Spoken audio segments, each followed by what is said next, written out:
Attention, attention, y'all heed. There's an important announcement going to be read. Pay attention. In Congress, July 4th, 1776. The unanimous declaration of the 13 United States of America, when in the course of human events, it becomes necessary for one people to dissolve the political bands which have connected them with another, and to assume among the powers of the earth the separate and equal station to which the laws of nature and of nature's God entitle them. A decent respect to the opinions of mankind requires that they should declare the causes which impel them to the separation. We hold these truths to be self-evident. That all men are created equal. That they are endowed by their Creator with certain unalienable rights, that among these are life, liberty, and the pursuit of happiness. That to secure these rights, governments are instituted among men, deriving their just powers from the consent of the governed. That whenever any form of government becomes destructive of these ends, it is the right of the people to alter or to abolish it, and to institute new government, laying its foundation on such principles and organizing its powers in such form as to them shall seem most likely to affect their safety and happiness. Prudence, indeed, will dictate that governments long established should not be changed for light and transient causes. And accordingly, all experience hath shewn that mankind are more disposed to suffer while evils are sufferable than to right themselves by abolishing the forms to which they are accustomed. But when a long train of abuses and usurpations, pursuing invariably the same object, evinces a design to reduce them under absolute despotism, it is our right, it is our duty to throw off such government and to provide new guards for future security. Such has been the patient sufferance of these colonies, and such now the necessity which constrains them to alter their forms of government. The history of the present King of Great Britain is a history of repeated injuries and usurpations, all having in direct object the establishment of an absolute tyranny over these states. To prove this, let facts be submitted to a candid world. He has refused his assent to laws, the most wholesome and necessary for the public good.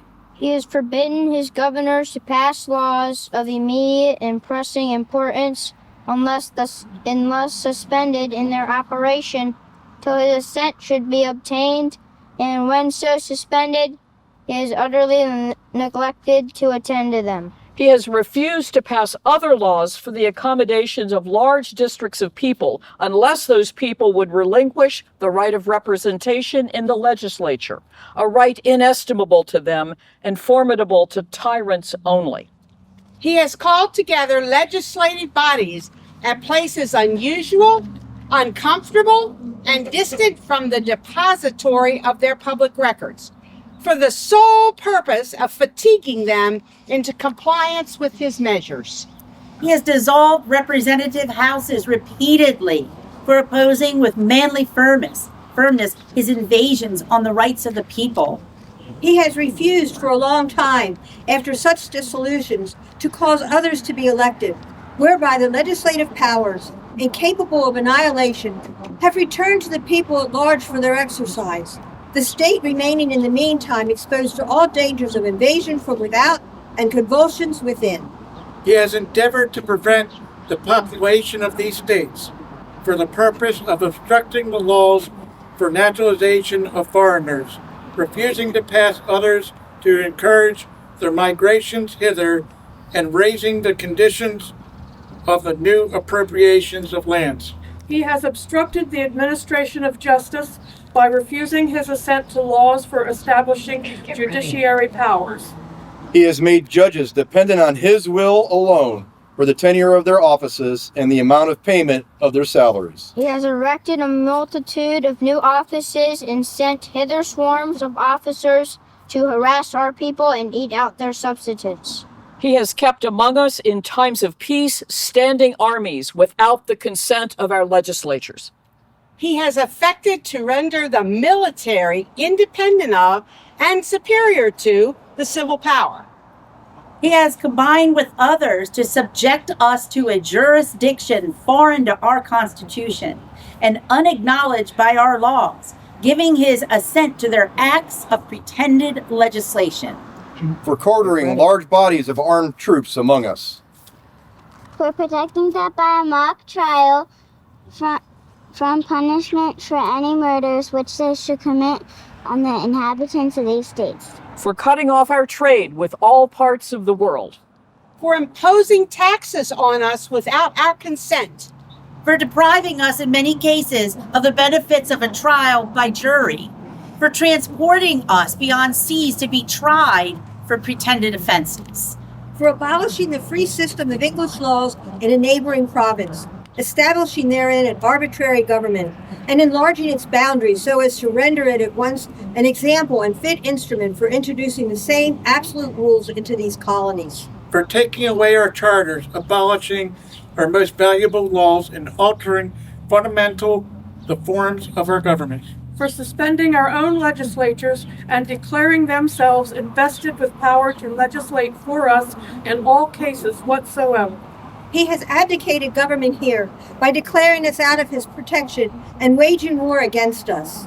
He has plundered our seas, ravaged our coasts, burnt our towns, and destroyed the lives of our people. He is at this time transporting large armies of foreign mercenaries to complete the works of death, desolation, and tyranny, already begun with circumstances of cruelty and perfidy scarcely paralleled in the most barbarous ages and totally unworthy the head of a civilized nation. He has constrained our fellow citizens taken captive on the high seas to bear arms against their country, to become the executioners of their friends and brethren, or to fall themselves by their hands. He has excited a domestic insurrections among us, and he has intervened to bring on the inhabitants of our frontiers and the merciless Indian savages whose known rule of warfare is an undistinguished destruction of all ages, sexes, and conditions. In every stage of these oppressions, we have petitioned for redress in the most humble terms. Our repeated petitions have been answered only by repeated injury. A prince whose character is thus marked by every act which may define a tyrant is unfit to be the ruler of a free people. Nor have we been wanting in attention to our British brethren. We have warned them from time to time of attempts by their legislature to extend an unwarrantable jurisdiction over us.